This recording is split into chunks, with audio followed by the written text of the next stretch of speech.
I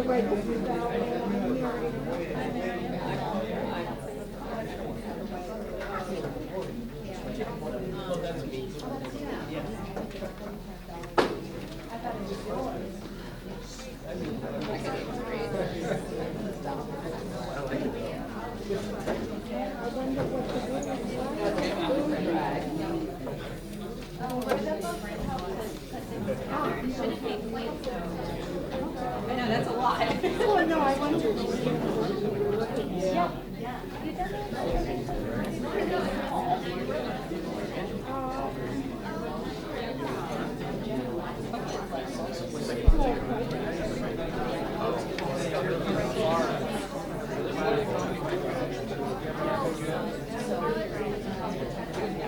Interesting.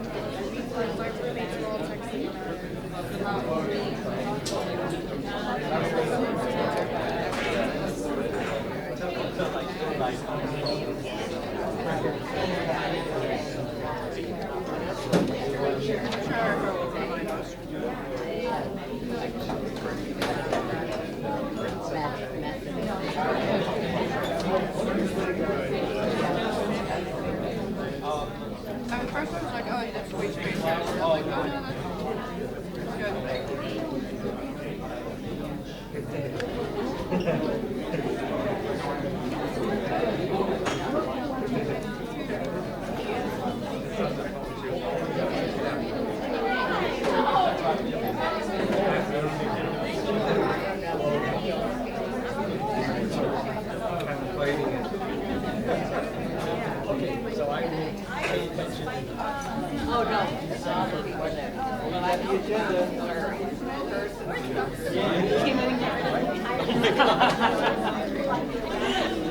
And it's funny, it was, what did I say, Kismet?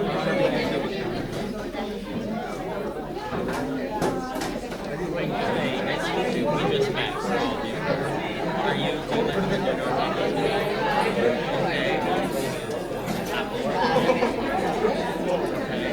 Okay. Do you live, are you neighbors or in the same complex as like a Kennedy compound? I think it's a very Everybody going? That's my dream would be have a compound, little houses and stuff. Like, oh yeah. funny.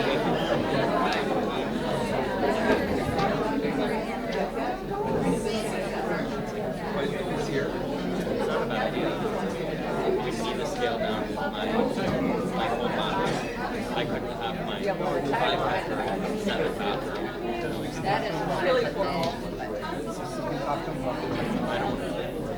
What's the issue with the technology? Is it not Found it's hard to function directory. If you can have like a deck, you can put it on that laptop.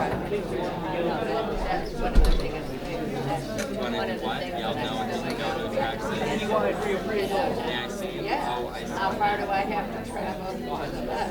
Sorry, I didn't mean to interrupt. And I've got to figure out where's really kind of there. I got to figure out. I thought I caught it. I thought I caught it swag or something or something. I've got that the next time I go to Indiana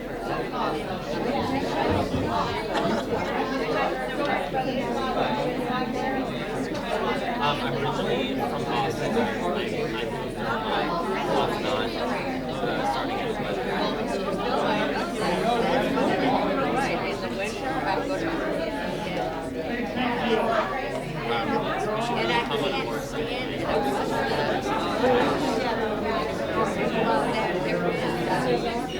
not at all like that. So you have to go down to the shopping center. Good evening, everyone. Welcome to the Ward 4 and Ward 7 NPA meeting. We're getting started. So if everyone could grab a seat and try to wrap up your side conversations. Ground rules. Listen to others speaking. Respect the agenda and process. Share your opinion politely and treat people respectfully, please.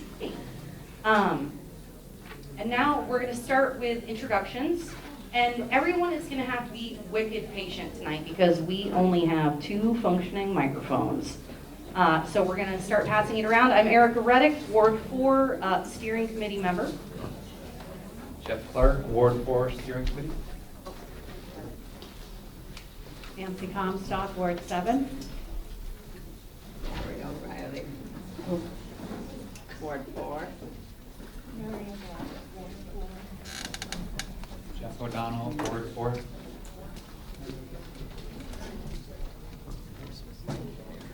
Oh, I'm Mike, but I'm not a member of the force. Jim Cobb. Evan Litwin. Robert, Ward 4. Jeanette Williams, Ward 4. Ryan Wilson, Ward 7. Hey, my name is Matt Baumgartner, Ward 4. My name's Jordan. My name's Kyle, Ward 4. Maddie, Ward 4. Justin Waller, Ward 8. Might be in the wrong room. My name is Amy Livingston, I'm Ward 4. My name is Al Bellucci, Ward 7. Gus Buchanan, Ward 4. Also the Rock Point students. Big shout out to BHS. Hashtag equal pay. Franny Seguin, Ward 4.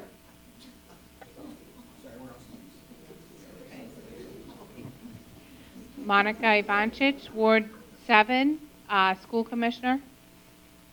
Kendra Sowers, Ward 4, also School Commissioner, North District. Martine Gulick, Ward 4, also School Commissioner. Mark Barlow, Ward 4, not a school commissioner. Dave Driscoll, Ward 4 Steering Committee. I'm John Vickery, the Burlington Assessor. I'll be speaking later. Hi, Melissa Kane, also wrong room, Ward 1. Joe Wilska, intern for CEDO. Hello, Pitt Kiamani with CEDO.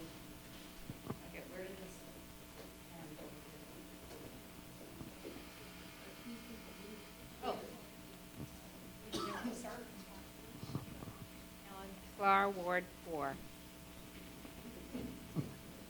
Nancy Ellis, Ward 4. Russell Ellis, Ward 4. Carol Odie, Ward 4. Gino Sullivan, Ward 7. Sylvia Knight, Ward 7. Bob Wright, Ward 7.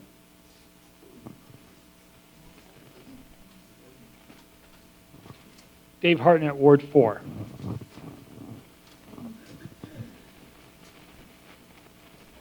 Linda Looney, Ward 4. Ireland, 4.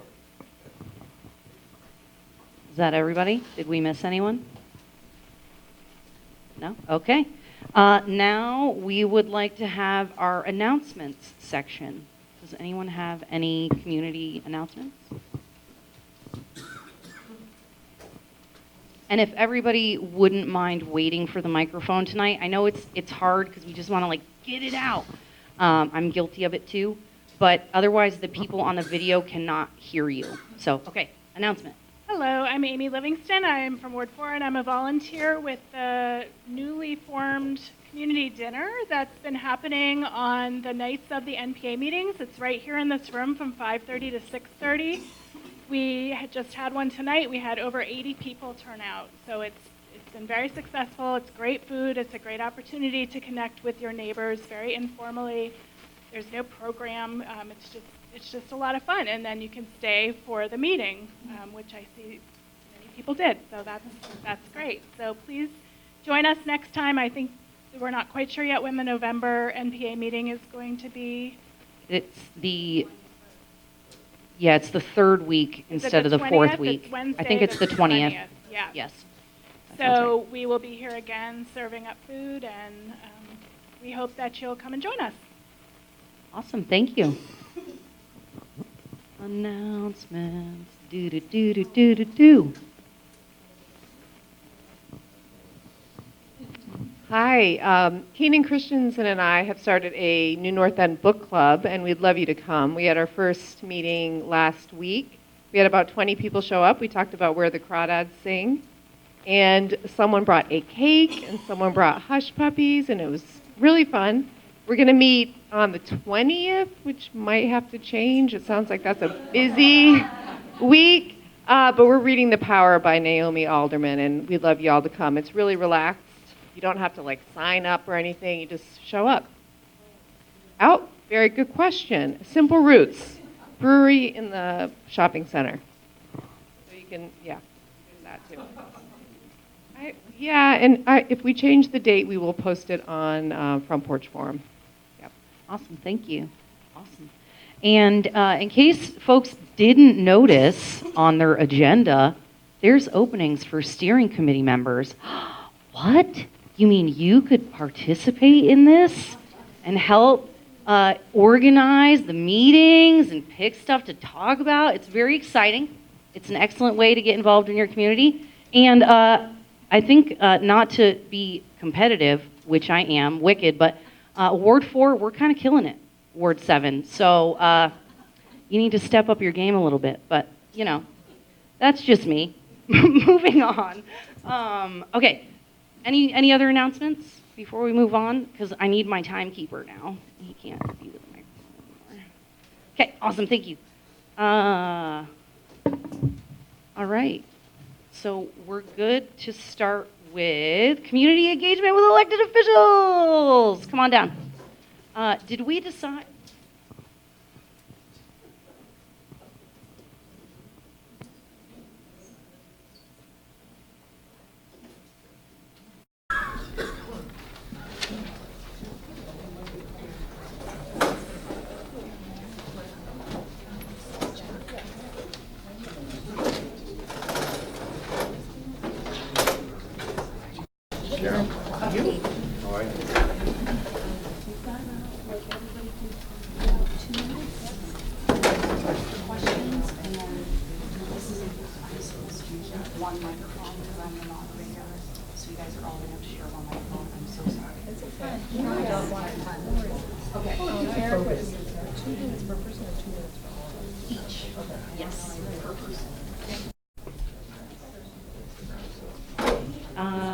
Are we gonna, do you ladies want to start with the school board?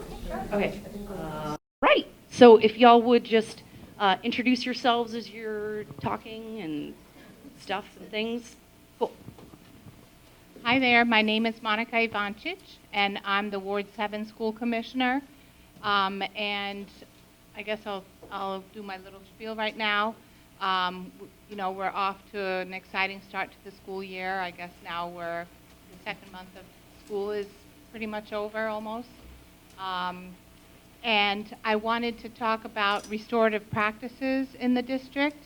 I don't know if any of you saw my January article in North Avenue News. I talked about restorative practices, which is an alternative way. So we don't want to use punitive punishment, but we want to build community within our schools and have restorative circles where classrooms get together and go around the circle and talk about things. And so the district is in the third year of really implementing it, although I think they've been discussing it the year prior to that as well. And each school has their own restorative practices team. And at this point, it's great. So restorative practices has 3 tiers. The bottom tier, which is tier 1, would be like the bottom of a pyramid, is like the basics where we build community. And then tier 2 has to do with if somebody does harm to their fellow schoolmate or misbehaves, and then we use tier 2 restorative practices to repair that harm as opposed to punitive punishment. And so essentially we want to make sure that every school has a basic tier 1 understanding and practice knowing how this works. And then Finally, this school year, some of the people in the district have been trained for Tier 2. I have not heard of stories where they've implemented this, but we are getting some of the people that have expertise in implementing this. And so one of the highlights of this is that there was an article about our after-school program, and what journal was this article in? I guess it doesn't say on here. But it talks about juvenile crime in Vermont, and the most high rate crime for juvenile crime is between 2 p.m. and 6 p.m. And so our after-school program is taking children and keeping them occupied, and also building relationships with each other at after school, and making sure they're off the streets and that they're busy and that they're not, getting into trouble. So there was a great article written up, and it quotes Christy Galisi, who is our after-school director. And do I have time to share her quote? Okay, time's up. Thank we can you. talk about that later. Hi, I'm Kendra Sowers, also school commissioner. I think I get the fun talk here because I'm wearing this lovely T-shirt. Awesome. So our BHS girls soccer team, I'm sure a lot of you know, they've been getting a ton of press on their awesome equal pay T-shirts. They had this idea from the Women's World Soccer team to do these T-shirts. And I'm going to pull up Mark Barlow, whose daughter Maggie has been instrumental in this, because I thought he really should talk about what's been going on. So we have a guest speaker. Hi, all. I just wanted to say a couple things. The girls' soccer team, as you know, become sort of nationally famous. They've been on Good Morning America. Anderson Cooper's interviewed them. They were on NPR All Things Considered yesterday. CBS, they've been on Fox. If you do a Google search on Burlington High School girls soccer, you see like 4 pages of search results right now. I know they're doing an interview with The Guardian tomorrow, so it's starting to get some international traction. I've seen some stuff in Australia and the UK as well. They're raising money for GBGSL through their campaign to promote equal pay for women in Vermont. I think women are paid 84 cents on average for every dollar a man makes. So they're sort of trying to just make everybody aware of that and try to help close that gap. And whatever money they make, they're going to give to a Greater Burlington Girls Soccer League. They've raised a bunch of money because they've been nationally sort of noticed. They've sold, I think, as of middle of the day yesterday, 2,500 jerseys, and it's just continuing to grow. So they're going to try to find some other good causes to promote, equity causes for women. And the other thing I wanted to say is come and support them during playoffs. They won today against Brattleboro, 5-1. They're playing again on Saturday at Buckhart Field for Burlington High School at 1 p.m. And I don't know who they're playing, but it's either Mount Anthony or Spalding, I think. But anyways, and that's it. Oh yes, I do want to tell them that as well. So these, I left some of these. These are these little yellow cards, because the yellow card controversy is what got them their national attention.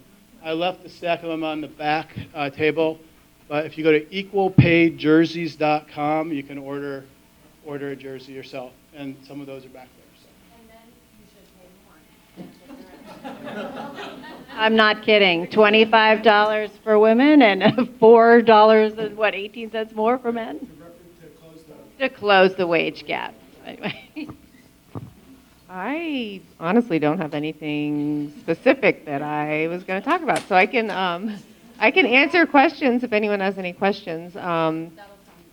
Okay, all right. I did just want to mention that the boys team has been really supportive of the girls team, which has been lovely, and they also won their first playoff game, so they'll be going to their next game as well. So it's been a great community effort. Hi there, I'm Gino Sullivan. I am the District 6-2 state rep. I come with some good news and a report. The good news is that last session, we in our workforce development bill developed a program where the Vermont State College CCV and VTC, the Vermont Technical College, and the Community College of Vermont is going to partner with adult night school throughout the state to create a statewide tech program for night schools, which will be a model for how K through 12 tech will look in 2 years. And this was discussed over last session. We have the RFP out for the facilitator to get this thing done. We'll work on it this upcoming session, in-house commerce. And we should be able, our goal is to roll this out in June. So it'll be the first of the 2 revolutions in tech ed for the state of Vermont. The second one will come in the second biennium. We'll work over it this summer in 2020. The second thing is a report. I'm vice chair of House Commerce, and because my chair owns a store in the Northeast Kingdom, he can't travel, and I'm gainfully unemployed when not in legislature. So I've been traveling around the state in the Vermont Department of Labor Economic Summits. And it's really interesting. What they're doing is in the morning, they invite employers to talk, and this is all about workforce, and they invite employers in to talk about what are their challenges, what's good, what's bad, how do they get employees, what do they need. And in the afternoon, they invite providers in, like the tech centers, Voc Rehab, adult education, all of the other people who are dealing with the workforce. And they're given models to work through, like, I have all of my employees, I'm fully employed, but I've got one employee who needs, we want to train this person in supervision. Where do I look? Who does supervisory courses? What does that look like? And they're doing the same models throughout the state. And I've been to Lyndonville, I've been to Franklin, I've been to Windham, Chittenden, of course. It's really interesting. Every single one of these areas has different workforce needs. The governor has also been to every one of them, and the reason why is we've had 2 bond downgrades in the state of Vermont, all based upon our demographics. We're not able to keep our young people. We're not bringing young people into the state. The tip of the spear is workforce development, and the head of that is tech ed in the state. So while this is a tough time for us all, the really good news is for years and years and years, people have talked about really looking at tech ed and applied education and revolutionizing so people can float back and forth. So it's a statewide, state-funded program, so everyone can take courses. Kids aren't stuck into making a choice to go to tech ed or to go to regular class. They can float back and forth. We can bring adults in, and we can deploy our resources as needed as opposed to what we can afford. I.e., if you're in Enosburg, you're not going to get much. But if you're in BFA Fairfax, in BFA in St. Albans, you're going to have a fantastic tech school. So we're going to bring this education to everyone. And the classic example of this is there are no post-secondary culinary arts courses in the state except for NECI, which is always dicey about whether it's going to be open next week. There are very good professional kitchens in many of our 17 tech centers which go unused at night. Those can all be opened up. We can train people for safe serve. We can move people up in the culinary arts. There are real careers that you can build in that, on top of which, even if you're not going to do a career in that, it's a good stepping stone. Maybe you want to end up in the hospitality industry. Nonetheless, we can open these up. It's really exciting. I think now is the time to do it. I think we're going to get the kind of funding we need from the state, and it's clearly the one way we're going to keep our bond. So that's my news. I'm Carol Odie, and I represent in the state legislature district 6-1, and I'm one of the 2 representatives for that. As I knocked on your doors, I heard you say the environment and the economy are very important to you. And in fact, Vermont's agricultural economy contributes to Vermont's GDP with dairy, eggs, cheese, and maple products, beer and spirits, vegetables, and meats. And forested land likewise contributes to Vermont's GDP with forest products, logging, woodworking, construction, and wood heating. The agricultural working landscape and Vermont's forests contribute to our quality of life and draw tourists to our state, which further enhances our economy. So the legislature is taking steps to help farmers and foresters, and they've got a couple of programs in a bill that passed and is now law to help. Both programs are voluntary. One of them is when farmers commit to environmental stewardship and accelerated water quality improvements and best management practices, they get financial and technical assistance from the state. And another one is when farmers remove land from agricultural production and establish vegetative buffers along rivers and streams, they get help from the state. So when you're driving around, and you used to see, and you still see this, where a piece of land that's farmed goes right into the water. That's not good. So instead, you'll start to see more and more that along the rivers and streams, there are what are called vegetative buffers. This keeps the soil in place, and when there are any kind of storms or regular rain falling, it keeps the soil from going into the rivers and streams and going into our lake with phosphorus. So when soil is full of biomatter, it acts like a sponge and water does not run off of it. Instead, it stays in place and generates microbial and plant growth. And that is called regenerative farming, and you're going to hear more and more about that. Furthermore, healthy soils and the crops, pasture, forest, and wetlands that they support soak up far more carbon dioxide than sickly, depleted soil. And as you know, there's more carbon dioxide being produced worldwide every year, and Vermont's farmlands and forests can become locations where that carbon is sequestered. So as climate change, how much time do I have? Okay. As climate change brings heavier rainfall and more frequent storms, we continue to allocate more funding to protect soils from erosion by repairing riparian barriers, which I talked about already, along rivers and streams. We help farmers meet required agricultural practices so soils heavy in phosphorus don't go into our streams, rivers, and lakes. And we are also doing things in transportation like replacing undersized culverts beneath our roads so that when water so that in storm events, water will stay in the culverts and under the roads instead of washing out the roads from above.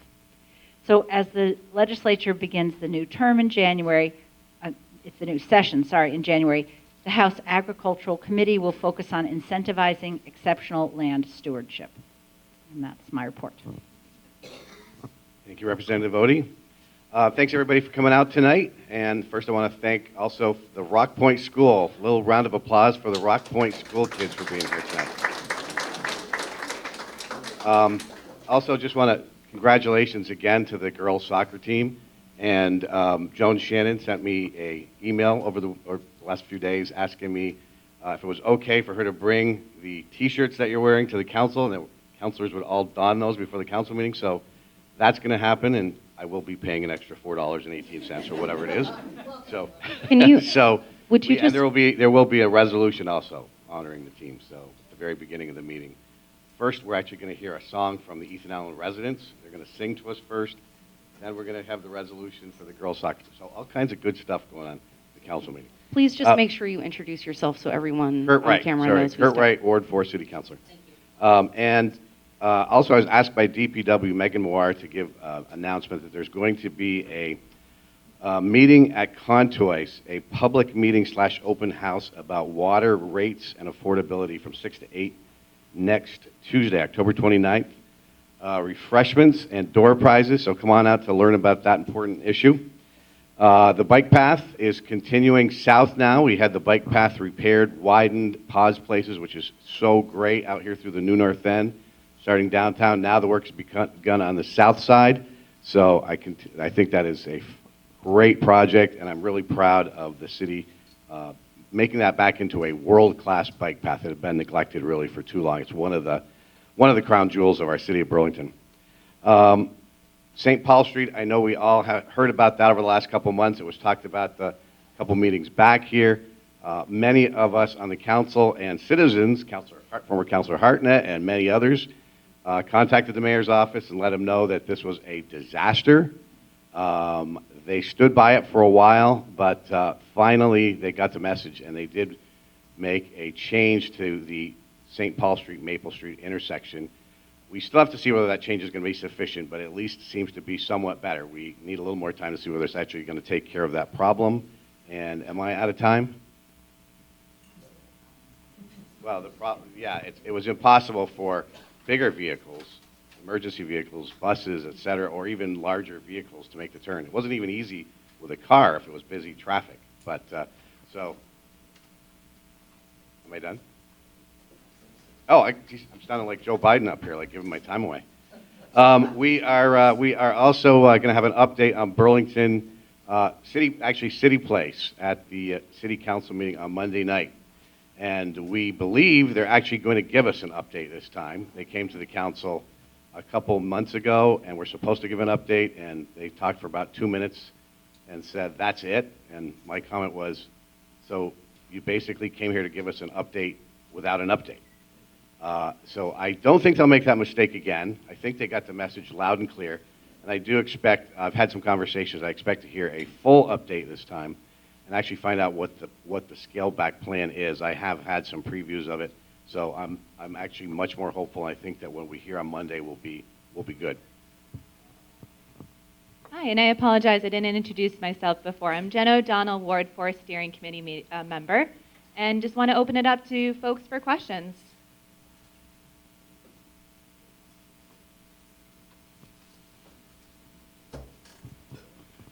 I have a comment and a question. The comment is for Kurt. Can you please make sure that at the city council meeting, the mics are working, so those of us who are listening to it at home can hear what's going on? Often you can't hear anything. You can't hear it at home? No. I have talked to Channel 17. I talked to them during the meeting and told them that I was getting texts from people. So I will talk to Channel 17 again. I thought at first you meant counselors and the public using the microphone, which I'm constantly telling people, pull the microphone in closer. But I did go over to Channel 17 twice at the last meeting and tell them that I'm getting texts from people saying they're not getting this, they're not getting the audio. So I will call them and try to get them to do a better job. Thank you. And I have a question for Ward 7 School Commissioner. So we have reappraisals starting soon, which I'm sure we're going to hear more about later this evening. And that in addition to the 70 million plus school bond that's going to start showing up in our taxes soon. And so given that this fall is the start of the budget building process, what conversations are you currently having with the school board regarding the sustainability of the way we are currently funding education? So at this point, we have not dived into budget discussions for FY21. We did have a presentation at the last school board meeting on how the budget is put together, but there's not a lot of leeway for us to discuss. But I know that I believe that the 70 million is part of the budget. Looks like we're not going to be breaking ground this coming spring, so that's, I think the cost on that is put off by another year. But I will advocate for a sustainable budget for our neighbors, especially our neighbors that are on a limited income. Because I was just reading today about the state teacher contract for health insurance and the negotiations of that not quite going as well as people would have hoped. And so it's kind of a tricky situation. But yes, I understand that in Vermont, enrollment is going down, but the cost of us schooling our children is still increasing. For Burlington, I'm not sure that our enrollment is decreasing. I think it's either staying level or slightly increasing. And we also have the extra challenge of a lot of, percentage-wise, a lot of EL students, a lot of free and reduced lunch, low-income students, and a lot of students with special needs. And that's what is costing our district a lot of money. So, yeah. just hope you get creative with the school board and think of other creative solutions besides going to the taxpayer for more and more and more all the time. Yes, I understand. And we would love, we're on the school board, but if you all have creative solutions, because for years I have sat back as well, and right now this is the current funding mechanism that we're working within this structure, and this structure is antiquated, to say the least, and it's difficult because the taxpayers do get the brunt of this. So we love any creative solutions. We are looking at grants and personalized learning plans and trying to be innovative with curriculum that does not come out of the education fund. So any ideas like that, please send our way, because we do want to be, we want to really be innovative. We do want to come up with something, but we are also working within this current structure. So thank you for raising that. Right, but that is not just within what we can do. Just So as many of you noticed, we did switch, and obviously elected officials normally go at the end. We figured it'd be better to have them at the beginning, but I perhaps did not communicate that well with Paulino, Representative Paulino, so I'm going to make sure he has a few minutes to give an update as well. Oh, thank you. So I'm trying to think of things that I can put on your radar. One of the things that came up last meeting was that's on the agenda, sort of in the future, is the Burlington Telecom. So the city has 1 year from the closing of the sale to buy an interest, and if you've been following it along, there's this proposal to invest about $2.5 million in order to get a non-voting board seat on Burlington's Telecom, and there are differing opinions to that. There's going to be, sounds like there's going to be some proposals regarding the numbers and what that would look like if the city was to invest in just enough to meet the criteria for board seat. So there'll be more on that later, but that is something to think about. I know folks feel strongly one way or the other how deeply we should be involved with Burlington Telecom going forward. So that's one item we discussed. Obviously, I think I touched upon it last meeting, but the big item was the housing reform initiatives. So there's 4 of them. The first one is allowing additional dwelling units in residential lots. A lot of people feel, I have heard a lot of positive feedback, people who want to be able to put an apartment either in a basement, an attic, or a detached. And the concern there that I've heard a lot about is parking in residential neighborhoods and whether you'd be able to park on the lot or would it be off-street parking. So there's going to be public forums for that. There's going to be committee meetings, ordinance committee meetings that will address those concerns. But it's good to put that, to be aware of that. Be on the lookout for those, and I'll try to post on Front Porch Forum. The second initiative is to raise the tax. I think the amount was significant for the Housing Trust Fund in order to make it more robust, to actually be able to do more. It's pretty low funds type housing trust fund right now, and that fund would be used to create more affordable housing. The fourth one is regulating Airbnb type rentals in order to increase the housing supply for longer term housing. And the last thing, which is a big deal, is also reducing the parking requirements for new developments. So all those 4 initiatives I think passed in terms of saying initially we support it, but let's do the public committee level work on these 4 initiatives at the different committee levels and come back. And lastly, just quickly, was the non-citizen voting initiative is going to go to Charter Change Committee. There will be public forum. We have a meeting next, I think November 4th at 5. We just set it, so that'll be advertised. If you want to be heard on that, that will be a ballot item. So it's not that we voted and it's something's happening automatically. There'll be a charter change item that with public forum, and then it'll be on the ballot, I'm assuming, March 2020. Thank you. All right, sorry for the interruption. We have a question right here. Question for the school people. Won't delaying this digging a year reduce the amount we get by about 5%? And my wonder is, have we hired too many consultants? The last report I heard consultant after consultant, and then there's a consultant who measures the consultants, I think. It's just, delaying it is going to ruin your budget. So I'll speak briefly to that, and then you two can jump in. We've actually been given the exact opposite advice. We've been told by builders in the city that right now there are tariffs on materials that have actually increased costs by anywhere from 3 to 7%.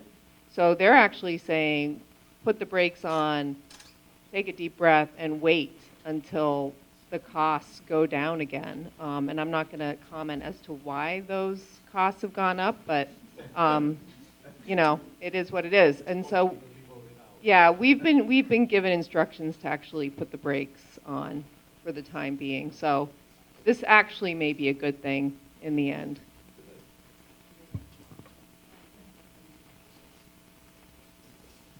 All right, I'm going to go you and then you in a second.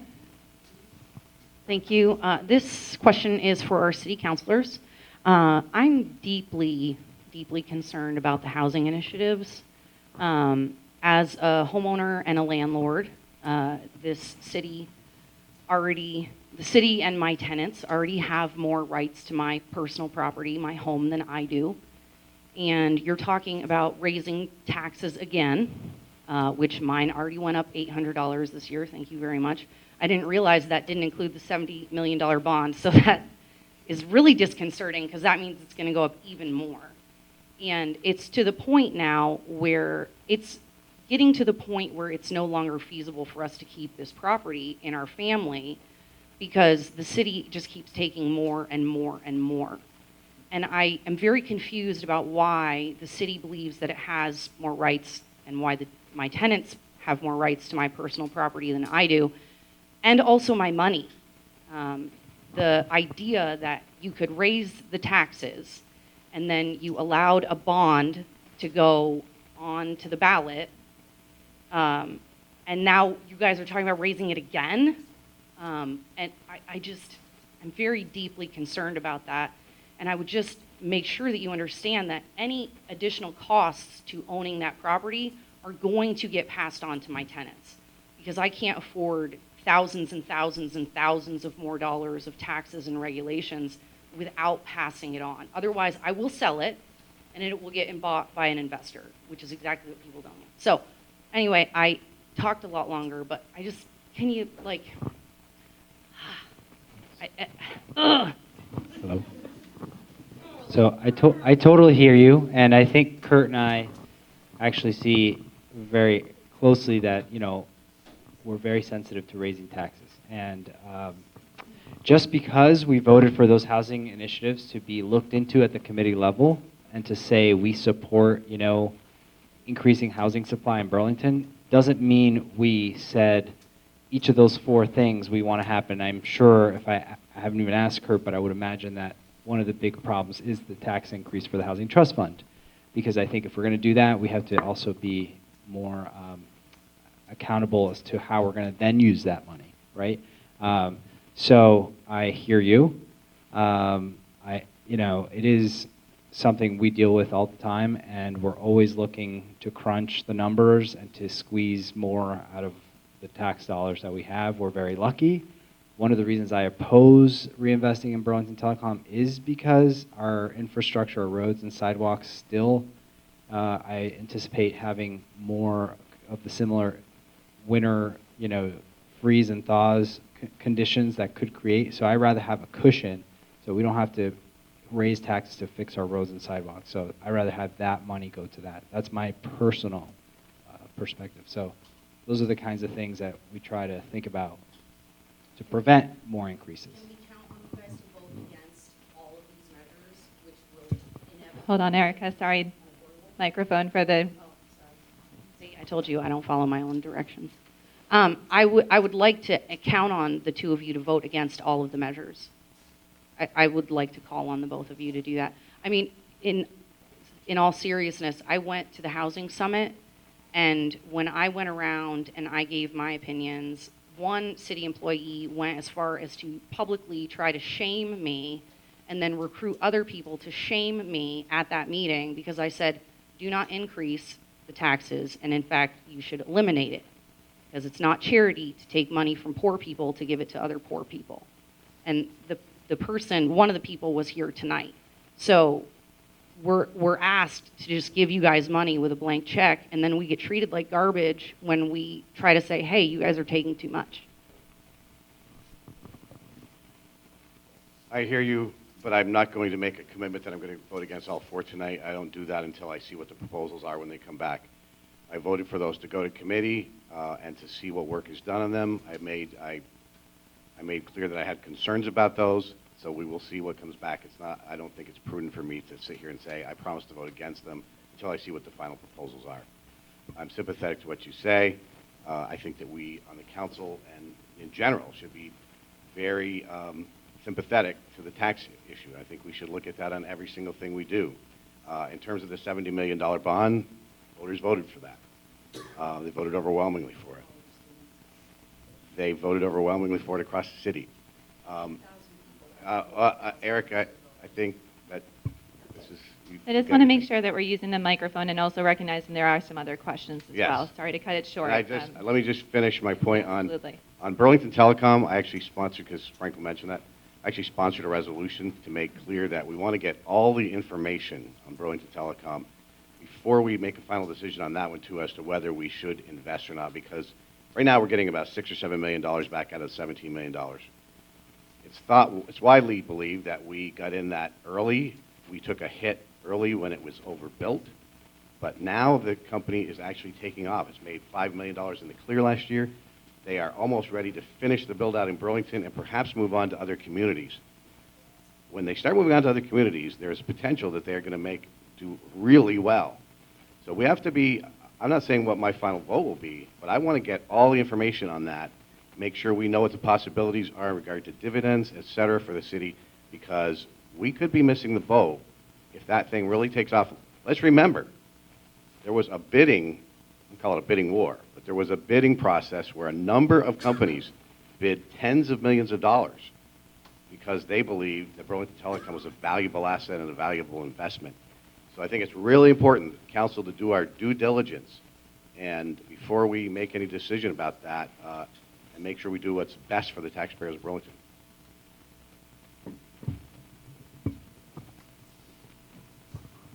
Hi, I'm just going back to something Franklin said about, Franklin, you said with the taxes for the housing trust taxes, you said it would go up significantly. But the data is that it's going from a half a cent to a penny, and that's so per, I think, $100,000. So it'll go for a homeowner that has a homeowner that owns a home that's worth $230,000. Currently pays for the housing trust. Currently pays $12.42, and that'll go up to $23 a year. So it goes up $12, $13, let's say. And then a homeowner that owns that home worth $439,000, it'll go from $23.71 to $43.91. So it goes up $20 a year, not a month. So it's and that's the pennies. So it goes from a half a cent per $100,000 to the housing trust. And like we have pennies for parks, which went up the half a cent. It went from a half a cent to a penny, I think, a few years ago. So it would be the same for the housing trust. It goes up from the half a cent to a cent. So I don't know what significant is, but that's the numbers. That's what I had in mind, is about $50 for a $300,000 house a year. And I think that is significant. And I was thinking about the housing the high school bond coming online at the same time. So it's both of those, an extra $50 a year. So I agree with, it's just how you look at it, but I think it's significant. You're dead on the numbers. It's a 0.5 to 1. Some people even want to go further than that. So. Other questions? We have another few minutes. Is that a maybe or scratching?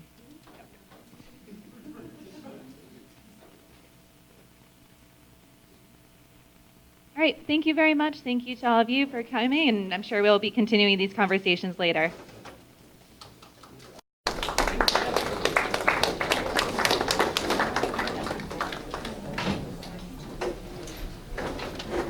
Okay, next up, Mr. Hartnett.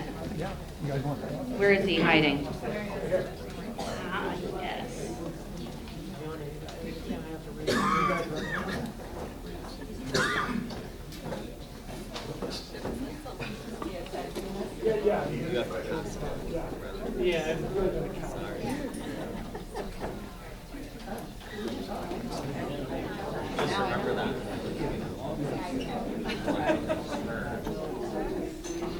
Welcome and thank you. My name is Dave Hartnett, former city councilor in 4. I would say I kind of like the steering committee's change to have the elected officials here up front early when everybody's here, and it's very important that you can be, you can hear from them and ask them questions. And if it's 9:30 at night, sometimes that's difficult. So I appreciate the time change. I think it's great. We're here to talk about a Halloween food drive for the new North End. So I don't know if you guys are aware, but we do have a food pantry out here in the new North End. It has basically been run by one guy, Tom Fleury, who is supposed to be here, but is probably on his way home from Rutland. He's the principal down in the Rutland School District. But anyways, Tom has single-handedly kind of been the driving force behind the food pantry, and it really needs a lot of work, and it needs some help, and Tom needs some help. And right now it's open 2 days a week from 9 to 11 on Saturday and Sunday, and that's it. And city councilors out here, Councilor Jang, Wright, Polino, have gotten together with myself and other communities, and we have decided to make this an effort that we want to expand. We want to get the entire community involved. And one of the ways that we're going to start this off is with a Halloween food drive. And I worked with Tom and Franklin and Kurt the other night on this. And so this Halloween on the 31st, which is a Thursday, there's a couple changes that I'm going to talk about tonight, but you're going to have the opportunity. I think there's going to be 3 different ways that you'll be able to donate to the food pantry. There will be boxes at the Bagel in East Nowling Center all that day. So if you stop in to have a bagel, bring a can, bring a donation, that would be great. There'll also be a box at the mobile shortstop North Avenue, which is down here across from Domino's Pizza, all day long. The food pantry itself will be open that night from 5 to 7:30 for drop-off donations. Tom Fleury will be there that night. And also, we have partnered with the North Alliance Church. I'm going to let Franklin talk about that in a minute, but anybody that goes and brings their kids to Trunk and Treat, we're asking them to bring a donation there, and that's the other way that you can contribute. We did have this great game plan that we had a bunch of high school kids, and we still do have high school kids, and we also have the Rock Point School who volunteered to help us.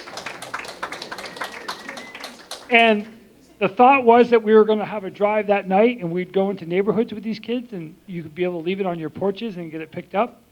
But I was contacted by the local PD, and they heard about the posting on Front Porch Forum, and they asked if we could make a change there, that the less cars out that night going around in neighborhoods with little kids trick-or-treating and stopping and going.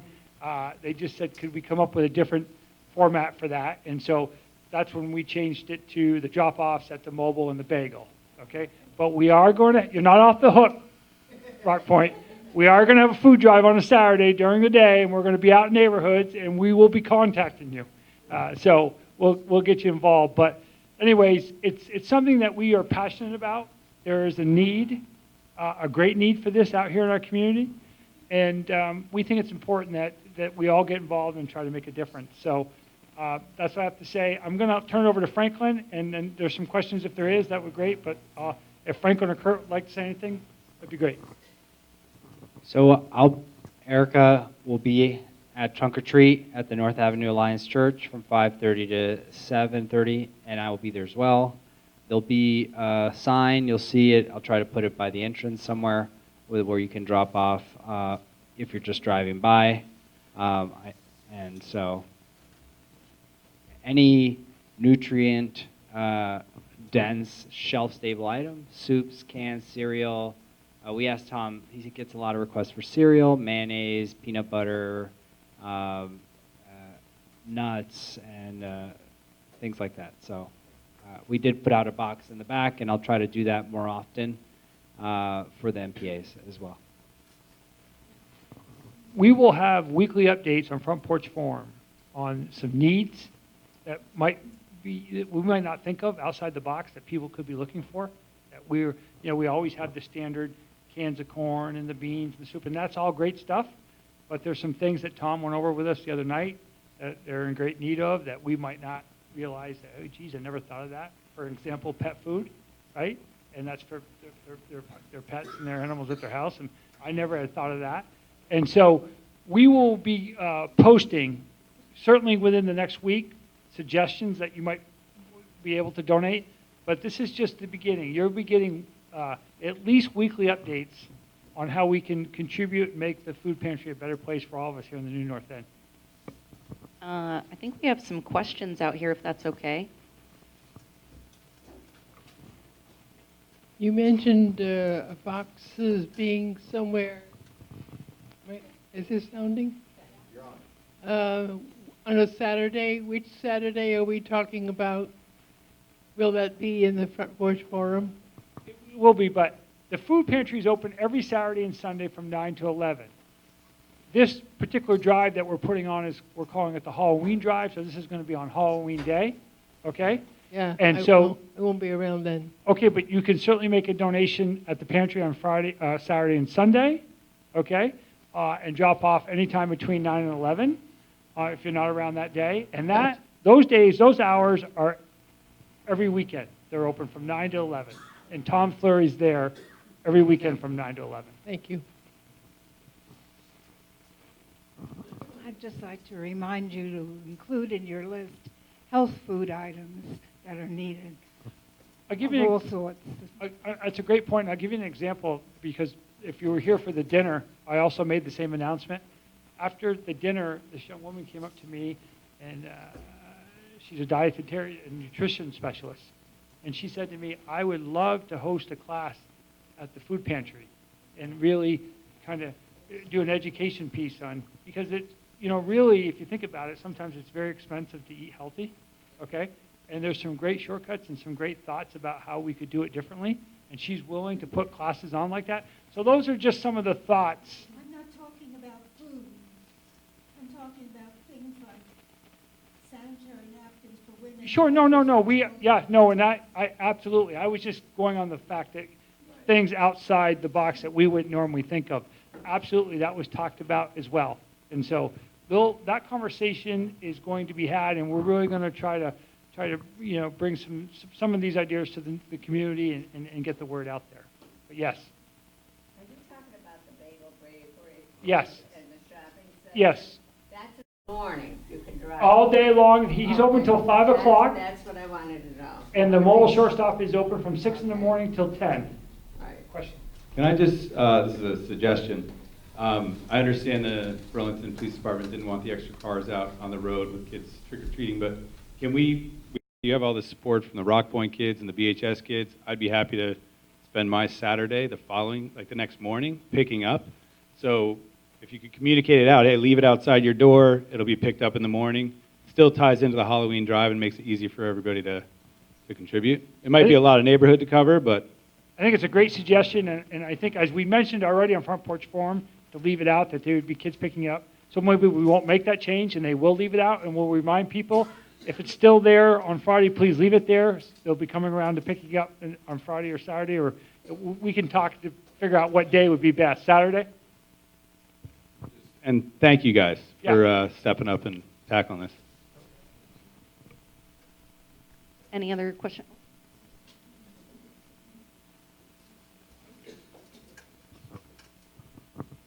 And I also put that big red bin back there so that every month when people come to NPA meeting, they can bring something. And also at the dinner before, people are coming for free dinner, so why not bring what they would have eaten at home maybe or whatever, and yeah, put it in the bin then, or a cash donation too. I love this. Community engagement, starting them early. It's good. Anybody, any other questions? Any other inputs or insights? Not in this matter, but just I thought it would be an appropriate night to bring up when we were talking about the girls' soccer team at VHS and the leadership they've shown in our community and fighting for equal pay. I'd like to make this announcement.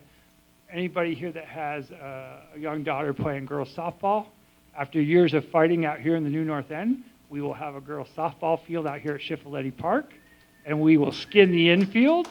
Okay, we have 4 boys Little League teams. It's about time that we step up to the plate and get this done. So I've been working with Burlington Parks and Rec and other community leaders to get this done.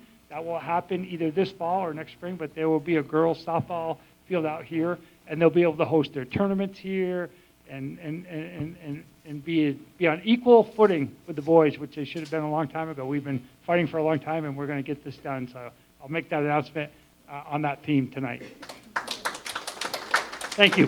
And Pastor Baumgartner, what are the hours of the North Avenue Alliance Church? For trunk or treat? Well, trunk or treat is 5 to 7:30. Yeah. But what time, because I think they were announcing the times that they could drop off food for this food drive.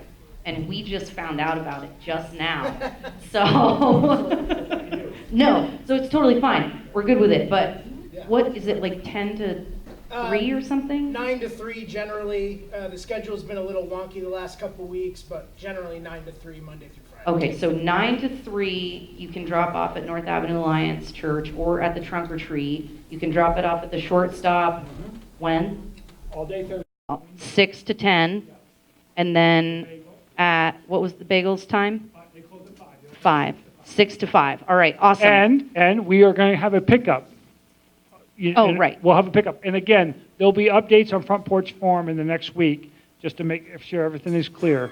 But this is kind of the first big deal, like we really want to, make this thing happen. And just not this particular drive, but in the future, we have other thoughts and ideas on how we can get this going with other businesses in the community. And so stay tuned, and we really want to help Tom and the pantry and a lot of families here in the New North End. So just to add to Dave's last comment there, what's cool about this is that we're not just raising food for the Halloween food drive, but there's this thing on the horizon where Tom's operated this, serves 60 to 90 people a week as a volunteer. He's a principal in Rutland, so he's got a long commute. He still donates his weekends and does this. And that building is, the property taxes are very high for the Odd Fellows. And so this is part of a bigger initiative to try to get community involvement with the with the food pantry, and eventually try to see if we can get them to somehow either buy the building or turn it into 501c3 regarding so that their home could be, permanent there and not be in danger in the future. Awesome. Thank you, guys. Yep, thank you.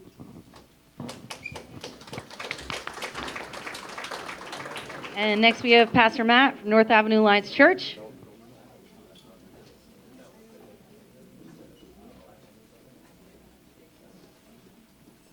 Talking about trunk or treat.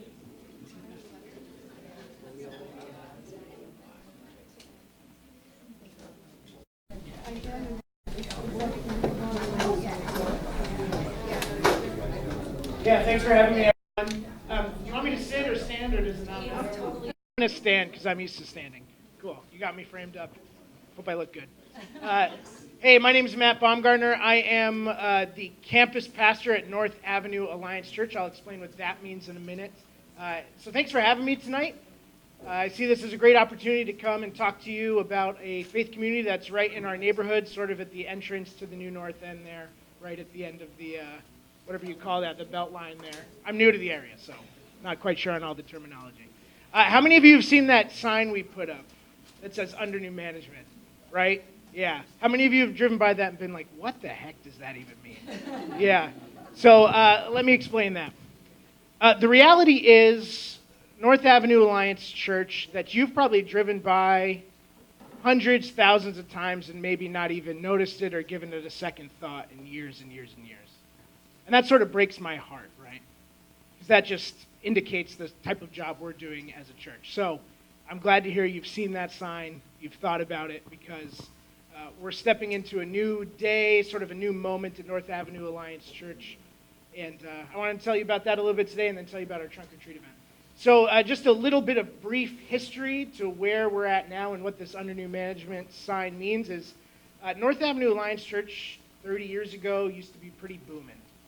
We've got like 800 seats in our auditorium, and nowadays there's 100, 150 people that come. So we've been in this decades-long state of decline there. And when any organization goes through a state of decline, what starts to happen is you start to focus on things like how do we keep the lights on, rather than how do we impact our community, how do we encounter people, how do we help change the world and work for the common good of our neighborhood. And that's tough for me, coming into this new church setting, North Avenue Alliance Church, and seeing the trajectory we've been on for years. And luckily, some people in the church have recognized that and said, we need a change. We need a new moment in the church. So what's happened is, you don't need to know all the details, but our greater governing authority of the New England district of our denomination has paired up North Avenue Alliance Church with Essex Alliance Church to come alongside and start to sort of revitalize, reinvigorate, and turn our eyes to a new thing at North Avenue Alliance Church. So what does that mean under new management? Well, quite literally it means that the governing authority of the church has shifted from sort of an internal board of members to now Essex Alliance Church and some of our district people having that sort of oversight. So I'm glad it's intrigued you a little bit, and that's sort of what that means. A little cheeky way we put that sign up there to spark some intrigue. So I just wanted to let you know what we're looking to do as a church, as a community. This is our home. This is our neighborhood. I live in the neighborhood. I'd say maybe a good percentage of our church community lives in the New North End or close by. And we really believe in the common good. We believe in our city. We believe in our neighborhood. We want to work and partner with whether it's city officials, organizations to encounter people, to serve people, to just work for the common good in our neighborhood. So I'm glad to hear about the food pantry. That's something I wasn't aware of, and apparently we're doing a food drive, and that gets me pretty stoked that we get to be able to help provide in that way for our community. And I'd like to talk to Tom at some point about continuing that relationship and partnering with them in a different way. Places like A New Place and other organizations in the city we've partnered with as well to work for the common good. So I just wanted to let you know that we as a church, we've looked internally for a long time, and we're starting to look externally now. Starting to look at, okay, how do we serve the people around us? What are the needs? And how can we, as a faith community, not just come with our message, but really come with practical help and love and concern for our fellow man to make this city the best place to live in that we possibly can. So just wanted you to be aware of that. So I said my title was campus pastor. I didn't really explain that. No, I don't work at one of the school campuses or anything like that, UVM or St. Mike's or Champlain College, but being this relationship with Essex Alliance Church, just so you get a little picture of how it works, is I'm the pastor on site here at North Avenue. I don't do preaching every week or anything like that, but we have this connectivity with Essex Alliance Church. Sermon comes in from there, message comes in from there. We sing together, we build relationships together, we serve our community together. So I'm the on-site pastor, but I don't have the title senior pastor or lead pastor or anything like that. So that's just, in case you were wondering, that's what that is. We have coming up on October 31st, Halloween, we're doing our trunk or treat event, which we've done a few years in a row now. I think last year we had something like 500 kids come through trunk or treat. And this year we're hoping for the same. We have 30, last I checked, it was like 36 trunks. So 36 people coming and handing out candy in this nice, safe, controlled environment in our parking lot there. Burlington Fire Department's going to come with a truck and stickers and do all that. Al's French Fry has donated hot dogs and hamburgers, so we're going to have free food for everybody that comes by until we run out. And Texas Roadhouse is coming. They've donated 500 free kids' meals, so they're going to be coming with coupons to hand out to kids and families as well that come through. And we're doing this food drive, which is awesome. So if you have kids, if you have grandkids, if your neighbors have kids, let them know. We just love to have you guys come to be a part of our community, do something fun together in this safe, controlled environment, eat a bunch of candy, eat a bunch of food, spend time together, and step forward into this new day as a church with a really exciting and fun event that we get to serve our community through.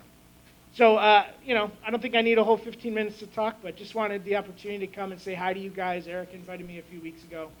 Thank you for what you do and being concerned for our neighborhood and our community, asking questions, being involved in the conversations.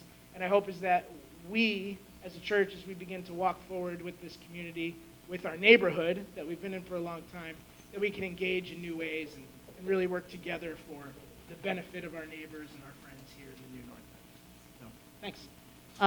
Do you mind taking a couple questions in case people have some? Yeah, sure. Put you on the spot.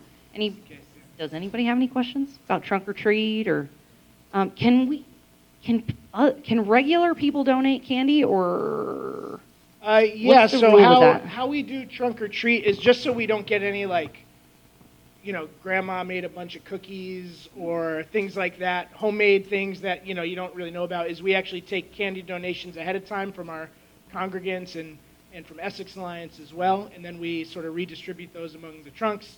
We have some allergy-free trunks, so there's no peanut products, dairy products, things like that, and regular trunks. So if it's something you're like, hey, I can buy a bag of candy, go ahead, come by the church sometime this week. We've got a bin out in the lobby. You can drop it in there, and that would be much appreciated. So, thanks.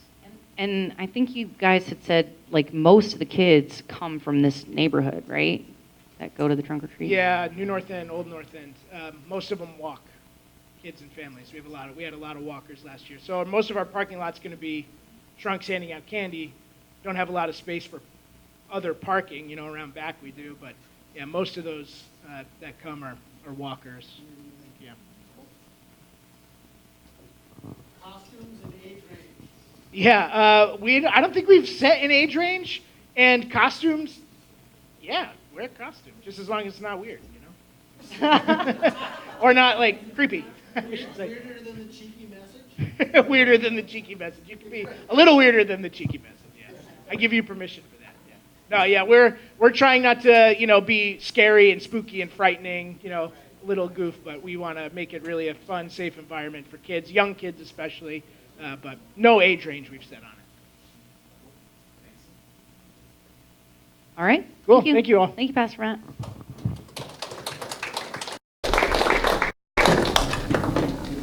Okay, and finally, I think it's our assessor. Right? Yes, excellent. Gotta get the little doohickey going here. We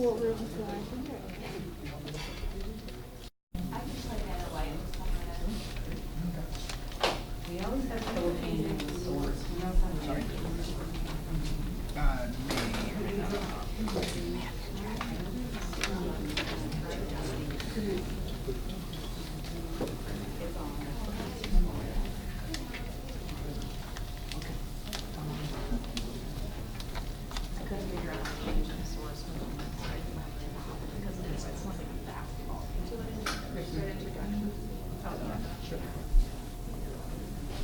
Hi, everybody. Thank you for coming and sticking around for the last part. I appreciate that. Thank you.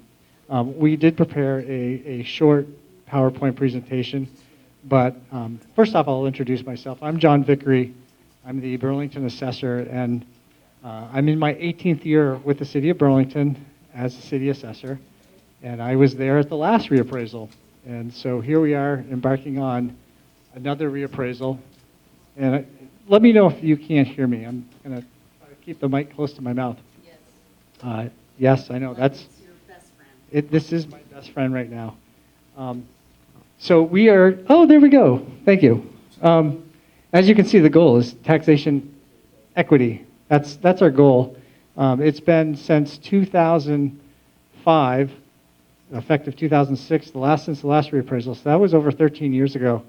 And we've been mandated by the state of Vermont Tax Department to go through this process again and adjust all property values back up to market value. Right now, they're around 75% of market. So we are abiding by that mandate, and it's a good thing because the state would withhold education funding if we ignored their mandate, I guess, right? We can switch to the next one. What I want to do is I want to give you a few highlights and a few other things about the reappraisal, and then open it up to questions, because I want to be able to answer everyone's question that they may have. It's been a long time since we've done this. We are moving to a new software platform. We are using a lot of modern methods in our evaluations, and we are ready for this.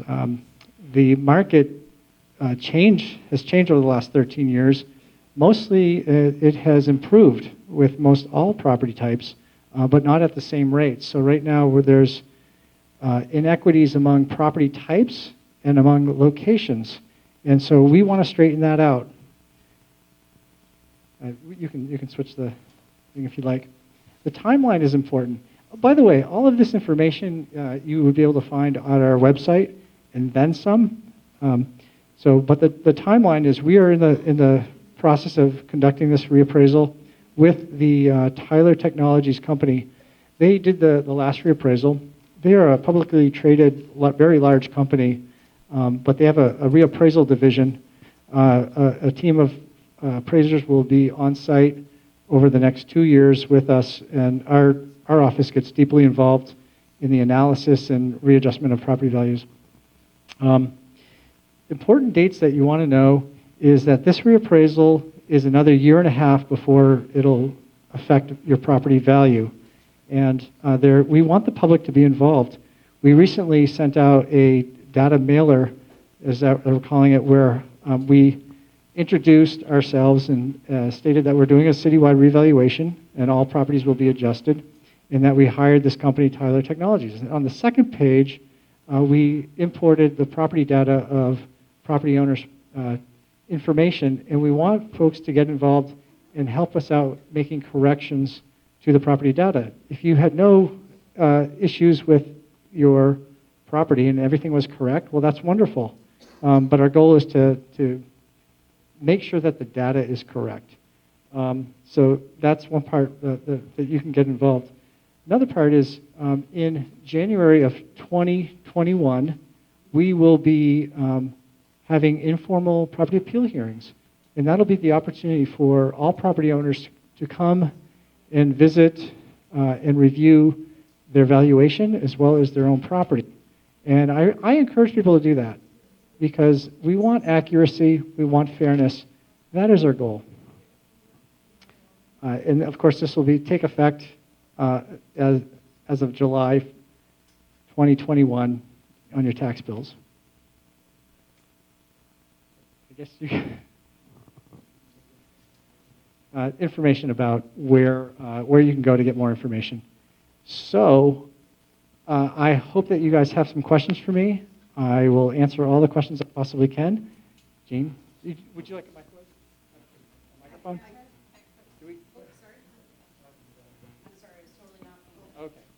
Question?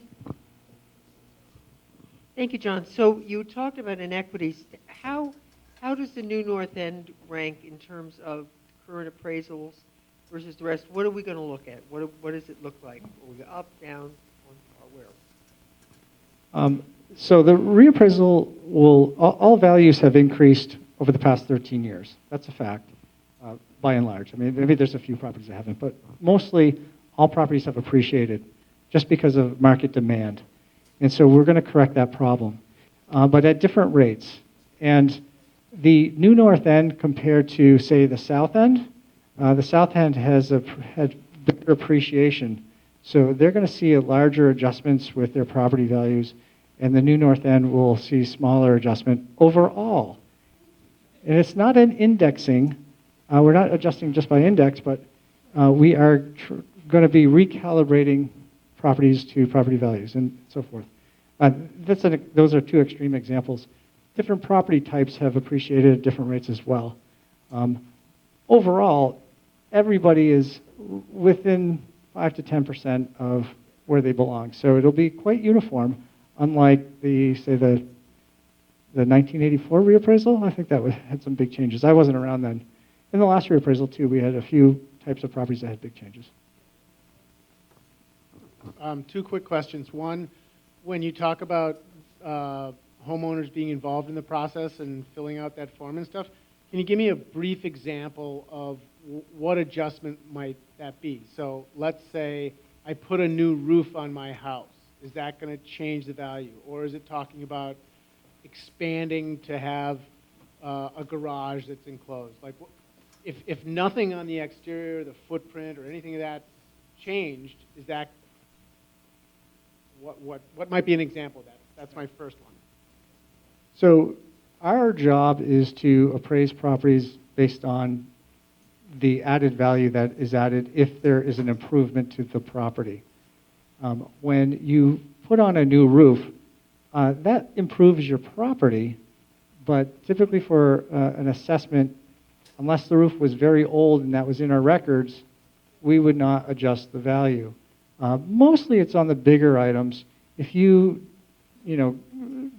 put in a new kitchen and a new bathroom and finish off the basement, you'll probably receive a letter from us, or at least an inspection request to make those changes. So there are items like if you put in a few new windows, we're not going to knock on your door, and we're probably not going to adjust your value. Those are smaller things. We don't have time to visit houses for those things. And then the second one, real quick, is when is the best time to get involved if you have a question about the reappraisal? Like, do we contest it? And I'm thinking specifically like lakefront property as opposed, or even inland. Like, where is the best place to say we disagree with this part about that, and here's why? Yes, there's what we call informal appeal hearings, and those informal hearings will be on in the month of January 2021, and then there'll be another opportunity that is more official. Probably, I believe it's in April of 2021, and then of course there's a process to move on beyond that. Hopefully, all of the issues with evaluations will be resolved, as I would suspect. I'm pretty sure that they will. And what we want to have is people to come down to the office and visit with us. We want to at least make sure that we have the factual information correct about the property. And that saves a lot of additional work down the road by taking care of things early on. So I think that, I filled out the questionnaire. Can you hear me? Thank okay? you. I filled out the questionnaire and discovered in doing that our appraisal is quite inaccurate. There's some just plain wrong things on it. One of them, the one that I remember the most, is that it thought we had central air conditioning, and we don't. I'm not sure that makes a lot of difference, and it thought we had a fireplace, and we don't. Where did all this come from? And what should we do about it? Do we wait until a reappraisal, or can we perhaps get it changed a little sooner? I think that's going to make a difference. Yes, I will. So this gentleman was talking about in his particular property from the mailer that we sent out. And I'm so thankful that we sent out the mailer, because that's the purpose of the mailer, is to correct these types of things. So wonderful. And in fact, you have the opportunity, as well as anybody else here, to come to our office to look at the record card with an appraiser and make sure that these factual issues are correct. And you can do it at any time. We want people to do that. So those items that you mentioned, they're not going to be big swings in valuation, but we would correct them, absolutely. And the data is going to be corrected over the next several months. But I would ask you, as of April 1st of this coming 2020, right? Thank you. I've got you right here. My question is, so currently, let's say the city has $1 million in bills every year, and all of our taxes equal $1 million. So all of our taxes pay all the bills. So now the appraisal is going to potentially go up. So is the city going to have $2 million, or does the tax rate change, or how does that work? Or is that just really? Nope. No, that's a great question. Actually, I get that question a lot. And I love clarifying it, especially in front of people, because the purpose of the reappraisal is not to have a windfall of money for the city. In fact, the city charter has this provision that they call revenue neutrality. So in reality, what will happen is we have our grand list is 3.8 billion, 500 million, something like that. If you add up all the values in Burlington, we're at about 75% of market. Not evenly, but overall. So if I were to adjust that, we would be at $4.8 billion in overall value of the city of Burlington. The tax rate right now is at 84 cents. It'll drop down equitably down to about 69 cents, 68 cents is what I predicted. And meaning, so the values are going up, the tax rate's dropping, that the budget that we need to raise should be the same. You know, it'll change if the voters and the council decides to increase the spending. But it should be revenue neutral. And the state education rate as well will adjust as well. I won't vouch for exactly how, but there is that equalization rate in that formula. So that'll adjust as well, which will lower the education tax rate, not necessarily taxes. Hope I answered that correctly.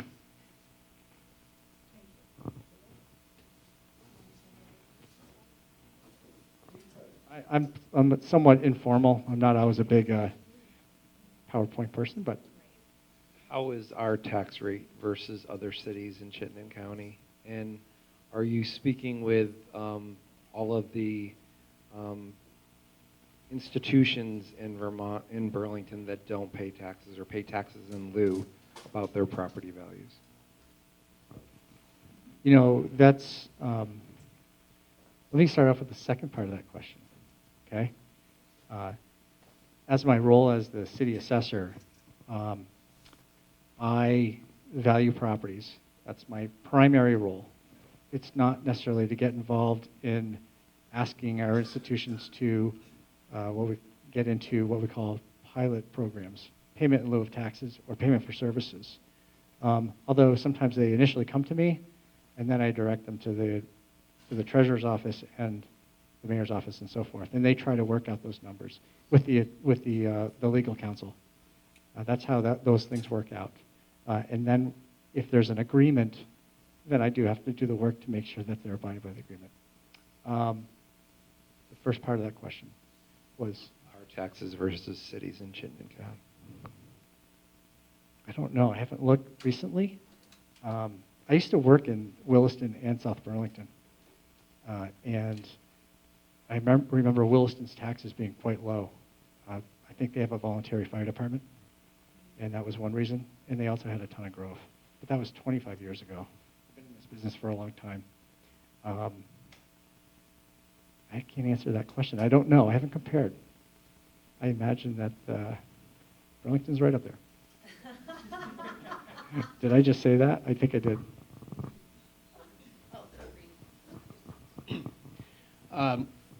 This is sort of a follow-up question to the kind of the idea of an iterative review process of the data. So I took the option of submitting revised data in the online data form. And so I guess my question is, could you sort of go over again, what are the opportunities to ensure that that sort of data has been revised or accepted before the assessment teams or appraisal teams sort of hit the street, if that makes sense? You know, a chance to essentially, if people are providing you with revised data, is there a chance to ensure that we agree on that revised data before the formal process occurs? There's an informal process that occurs before the formal process, and that's on January 2021. That is the time to look at it. What happens is in a reappraisal project is data is collected, analysis is made, more data is collected, analysis is run again, and it's like multiple times the analysis until you start to see, oh, this seems to start to match. It's very statistical. We look at mass data, and we try to bring in our dispersion rates, which is a measure of equity. That's really important. And we break that out into multiple different categories, into locations. We take the data and we look for anomalies, and it's just a constant review of the data and constantly correcting. And at the end of the project, you, by and large, most properties should be accurately assessed to a degree. And there will still be a couple that will miss, that won't be 100% accurate, but hopefully that those properties get picked up soon afterwards. It's quite a process, but it's a good process. I enjoy it. I think I heard you say that when we got our letter, if there are some things that are inaccurate, if we correct it now, it will get reflected in our, is it July tax bill? Is that, did you say that? Or did I just make that up? So we have collected a lot of returns, and I thank the citizens of Burlington for actually taking the time and doing that. You know, this system is based on honesty, really. So that information will be inputted into the evaluation software system, which we have a new one, over the next several months. It's going to take some time. And that information should be applied to it. We are not necessarily going to change values for smaller items, but if it is large, like a renovation, we should adjust those values so that people are paying their fair amount in taxes based on the valuation of property.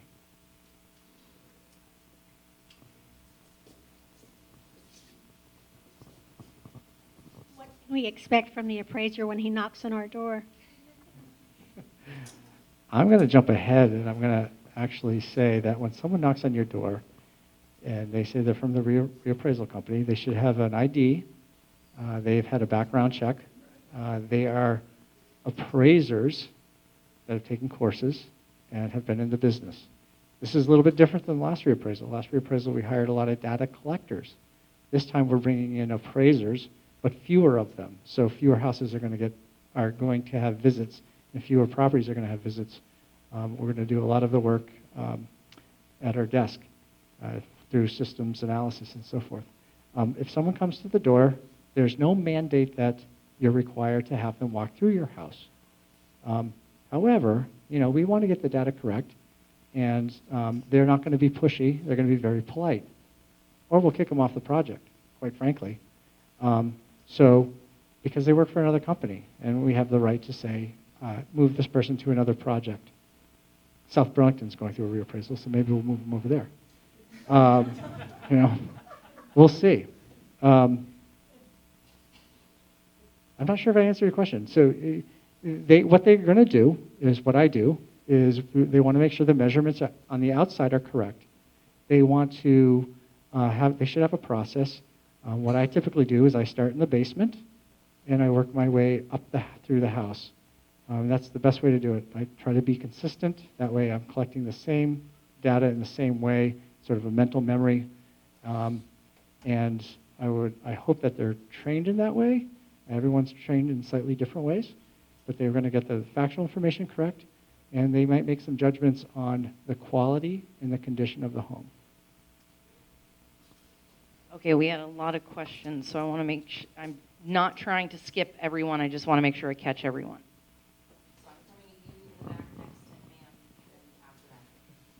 I'm still not quite sure of the answer to the question. If I tell you now about $1 million increase, will it appear in next year's tax? I just added $1 million basement. Is my tax going up appropriately in 2000? Okay, so you have a nice house on the lake, and you want to put in $1 million in added value. Yes, your assessment should change, because that would be a significantly improved property in that case. If someone has, say, 2 bedrooms in the data, two bathrooms, and then they write back to us and they say, we have 3 bathrooms, we're not going to adjust their valuation for this current year. We would wait until the next year, because it's not a significant adjustment. Hasn't been impacted. And hopefully, if you're putting in a significant amount of improvements, that you've gone through the process of having permits and so forth, and the city would be on top of that anyways, and they would make that adjustment. I hope that answers your question. And my question is, does your neighborhood have any impact on the value of your home? Yes, the neighborhood does have an impact on your home. Location has an impact on home. In fact, that tends to be the driving value force, is location. Okay, the reason I'm asking is we bought our house 40 years ago next August, and it was a dead-end street, and it's 5 feet narrower than the next street over. And 23 years ago, they opened it up. We still don't have a sidewalk, and you know, it in the wintertime, because of the amount of trees we have, there's a lot of shadow on the street, so we end up with 6 to 9 feet of ice coming out from both edges of the roadway. And we have nowhere to walk but in the road. And the city apparently refuses to do anything about it. I've been arguing with the mayor for about 4 years now, and all I get is silence. So my question is that going to make my house more valuable or less valuable?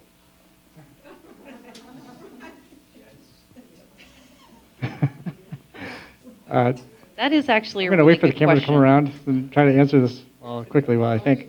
No. A street they can walk on, it's a better place to live than Yes, where I live. right.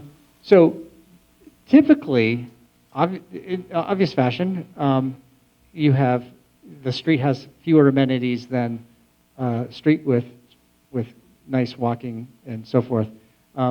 If the market recognizes that, then our assessments should recognize that as well. And the sales are the proof of that difference in value, right?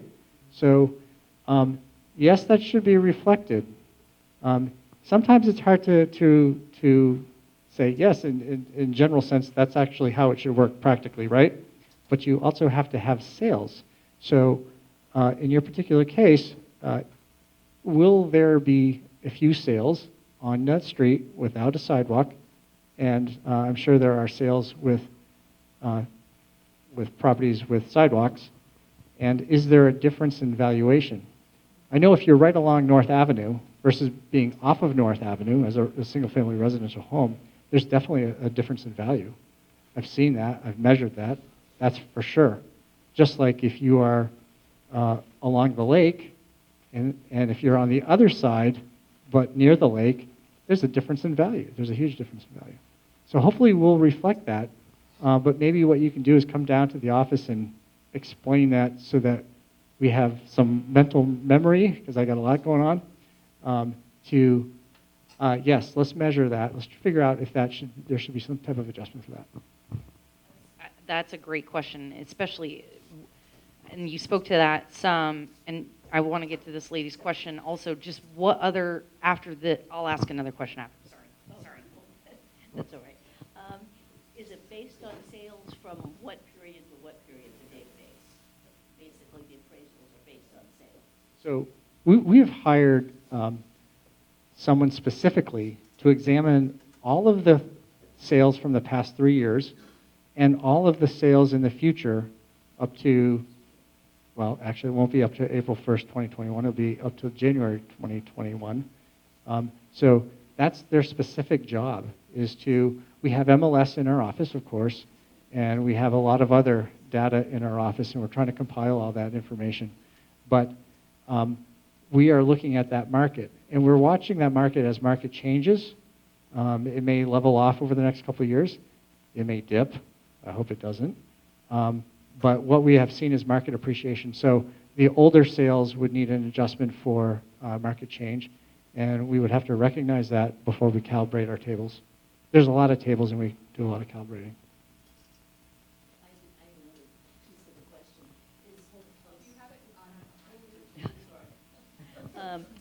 How many homes will actually be visited? 50%, 75? What's the number? No, I had this question at the Ward 3, and I gave a bad answer. And then it bothered me, and then I looked at the contract, and I realized that, that we are contracted, or we are told we're going to look at 41%. Actually try to make attempts to do inspections. We're going to be looking at all the properties from imaging technology that we have, from sketch check technology that we have. So all the properties will get a review internally in front of a desk by individually by an appraiser, every single property. But getting out in the field and actually going through houses and knocking on doors, that's about 41%. This is an estimation, but it's a good approximation. Other than not having sidewalks, what are some other external things that affect, I don't know if that's too broad of a question, but what are some other things that we can see on our street that affect the value of our property? For instance, 40 years ago, every house on the street was privately owned. About half of them now are rental properties. How does that impact the valuation of a home? Well, we assess properties based on the market. So if the market are investors buying those homes, then that's the market, and the values of those homes will be based on what they're selling for. Okay? And would you like me to answer your question too? It's kind of similar, but it's a little different. Yeah, what other kinds of external things in a neighborhood or on a street affect the price of our property?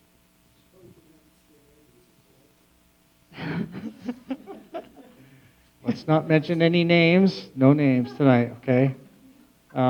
George down the street. No, we won't do that. My earlier example is if you're lakefront and you're on the opposite side of the street, there's going to be a big difference, right? Well, that's obvious. You want me to get to the nitty gritty. Tree size, okay. Or I don't know, having buried power lines or yeah. whatever. Hey, you want a job? We could use more help. We're actually trying to hire another person. But yes, there's a lot of external factors that may influence. Heavy traffic isn't obvious, because I know that for a fact that I have looked at North Avenue and have seen sales over the years that have been 30% less approximately to houses, just 2 houses into a side street from the busy street. That definitely makes a difference. Things can add value if there is a new supermarket in the neighborhood. I have a feeling that what's happening there, what's going on, gentrification does happen. We're seeing that in locations around this, actually all over. Is anybody else finding this absolutely fascinating? Am I just the only one nerding out on this? Given that we've sort of been underpaying taxes because we aren't appraised at 100%, is this going to have any effect on our prebates? That doesn't play into it at all? Or? So I think the state calls it state payment now. It's on the under tax bill. Whatever. I know what you're talking about. So it will have an effect on them. So values will be adjusted to market. Okay. In the state formula, the equalization rate is within the formula. So that equalization rate will change from where it is right now. It's like 75%. It'll go up to 100%.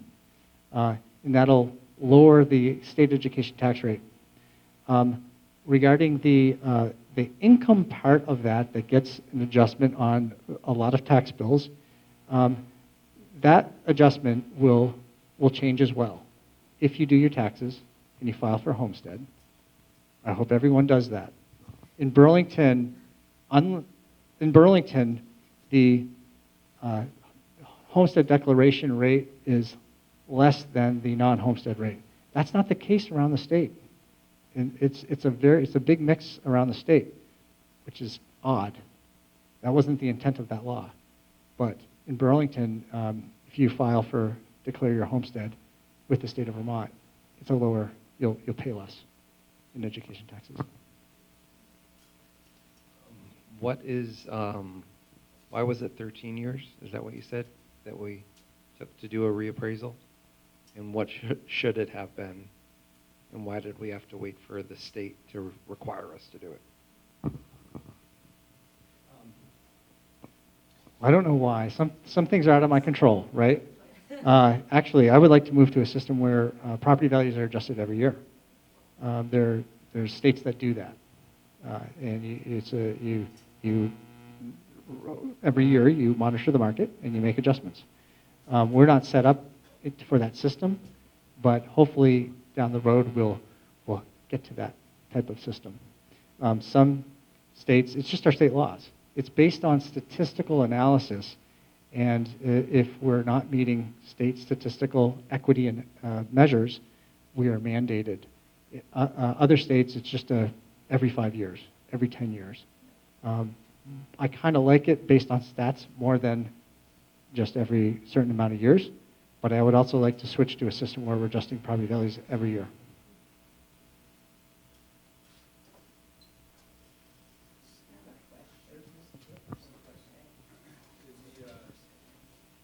I know we're far off from the appeals. Let's not get too far ahead of ourselves here because you've got a lot of work to do. But when the appeals process takes place, is the income of the individual or the amount of money being earned annually ever taken into account as far as being more forgiving and not increasing taxes so much to keep, say, senior citizens in their homes?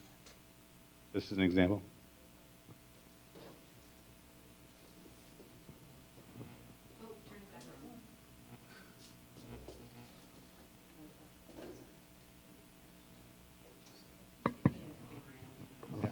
Thank you for the nail.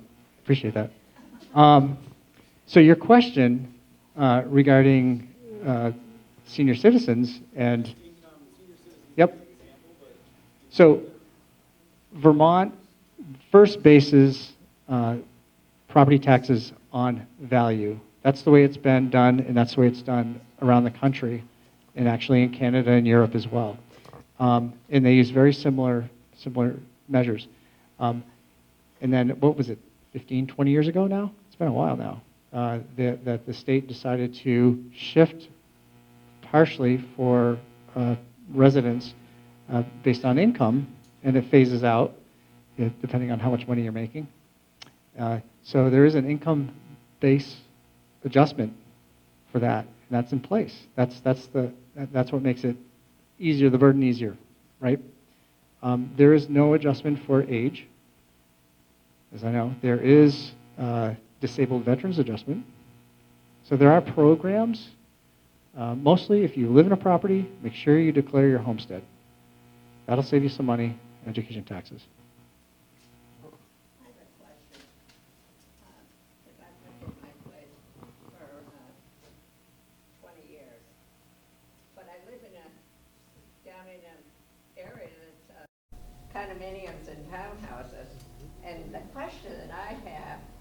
because when you were talking about sidewalks and everything, and when you come into, there's some on roads, but we have a private road down there. We to maintain our roads, plow our roads, repair our sidewalks. That comes out of our dues, okay? So what I'm trying to understand is, how is that looked at? And also I got the thing, and I wished I had brought it up today, because I did have a question. I remember when they came around, I think it was maybe 10 years ago, and when I got the thing, there was something on there that I didn't quite understand, and I think it shouldn't be that way. And I don't have it here tonight. Who would I contact at this point about something that I don't is right on that? Well, you contact me directly, or just stop down to the office. Anybody will help you. And come down to the office. I'm John Vickery. Yeah. I don't know if I should do it online or if I should come down to the office. Just come down. Just come down. We'd appreciate that. We like it. Can you explain this whole thing about the sidewalks? Yes, I can. Yeah. Okay. Thank you. So, the sidewalk thing, in fact, that you have to pay dues on a private road. And we're starting to replace roofs after all these years. So, we. Mine was replaced, this one being one of the oldest ones was replaced this summer. So. That may affect the market, right? Because everyone's paying a higher association dues, right? Yeah, because right. So what we will first do is we will look at the sold properties closest to the home, the most similar. So they should be. That is what should affect the market. Is the ones in the, is it a condominium complex? Those will be weighted heavily first, and then sales outside of that area will be weighted secondary. But the weight will be, most weight for valuation will be put on those within the district, and that they would be most similar. So I could come down, though, to the office about the question that I have, that I think is not correct. I'm going to suggest that you come down next week, because I'm out tomorrow, and I have a very short day on Friday. No, I'm not going to come down this week. Okay, but come down. Next week. Come down. Okay. Right? Where is your office? It's in City Hall. It's on the ground floor. Right. I know where it is. I know, because you have to get permits to do things down there. That's And right. I've always gone through the process, and it's a little bit better than having to run all of the places that you have to go before. Good for you, boy. I I know that. form behind you. Oh, thanks. If that's helpful, but Yeah. we have questions as well. Okay. I'll stay here all night. I don't mind. I like doing this because I think it's good for us to be public service. Declaration value again, that's actually pretty low right now in relation to your income. Will that valuation be raised, and when will that be raised? For example, there's a cutoff related to your income, and let's say 120,000 or 190,000. Is that going to be going up soon as well by the state? No. So this is a program. It's a state program.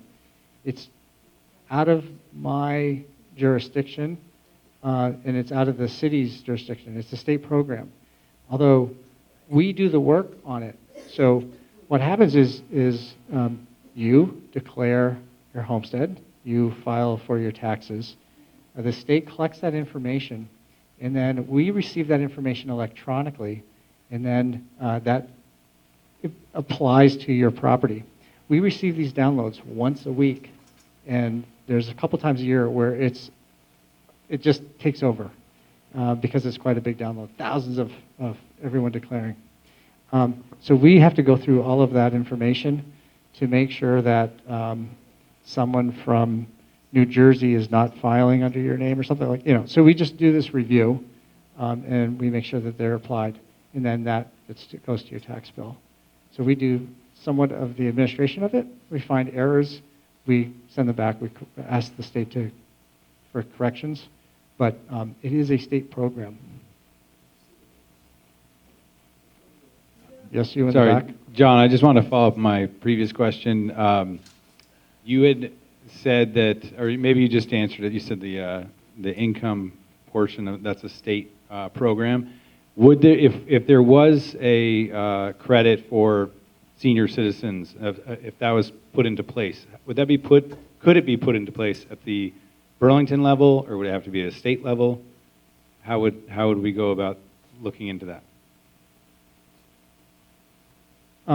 Well, usually when Burlington wants to do something, they have to go for a charter change, and the charter change gets approved by the voters, approved by the council, probably by the council first and then by the voters.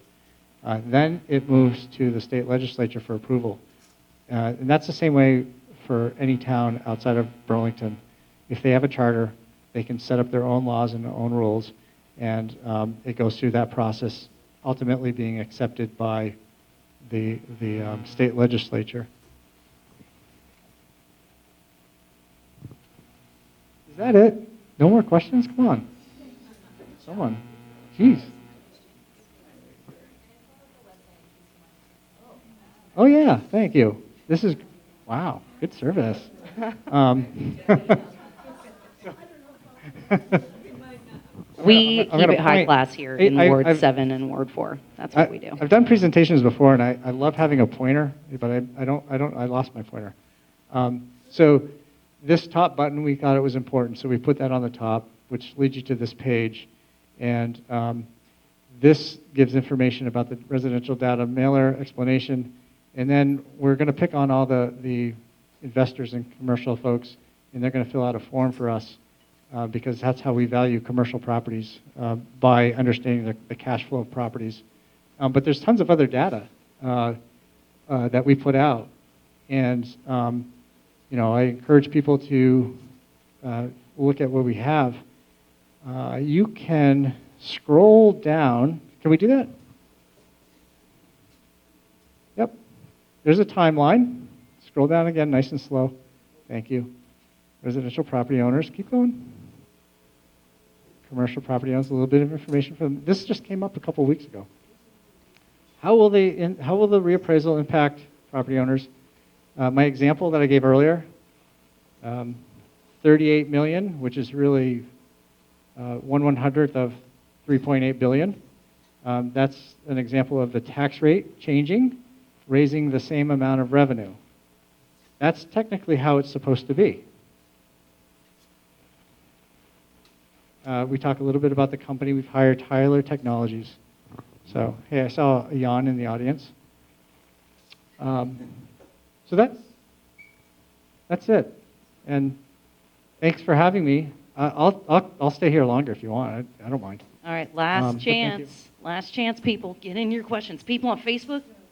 Anybody on Facebook have a question? All right. Well, thank you, sir. Mr. Vickery, thank you very much. Appreciate it. And that's a wrap, everybody. Good night.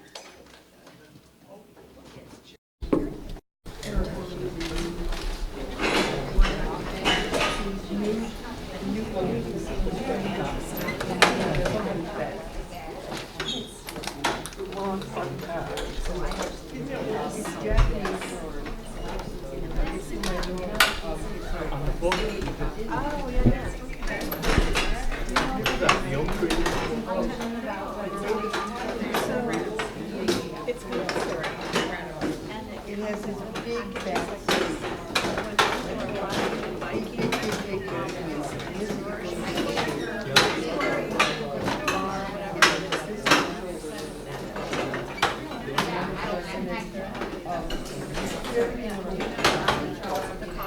You can